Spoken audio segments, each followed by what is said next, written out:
61-ci sualda 2x kvadratı çıxılsın 5x plus 1 bərabərdir 0. Tənliyinin kökləri x1 və x2 olduğuna görə 1 bölünsün x1 üstə gəlinsin 1 bölünsün x2-nin cəmini tapın.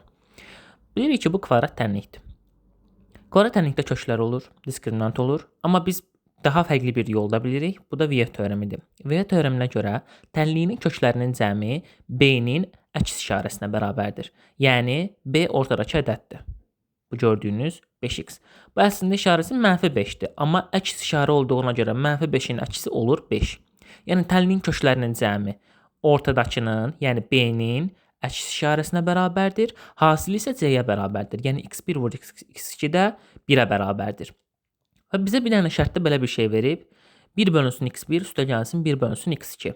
Burada baxırıq ki, ortaq məxrəci gətirmək olar. x1 ilə x2-yə ortaq məxrəc elə x1 vur x2-dir. Baxırıq ki, bu hissədə x1 var, x2 yoxdur. İkinci hissədə x2 var, x1 yoxdur. Demək, bunu x2 üstəgəl x1 şəklində yaza bilərik. Şərtdə də x1 üstəgəl x2-nin yerinə 5 qoysaq, x1 vur x2 də 1-dir. 5-i də 1-ə bölərik, cavab eləyər 5. Demək, cavab olur E bəndi.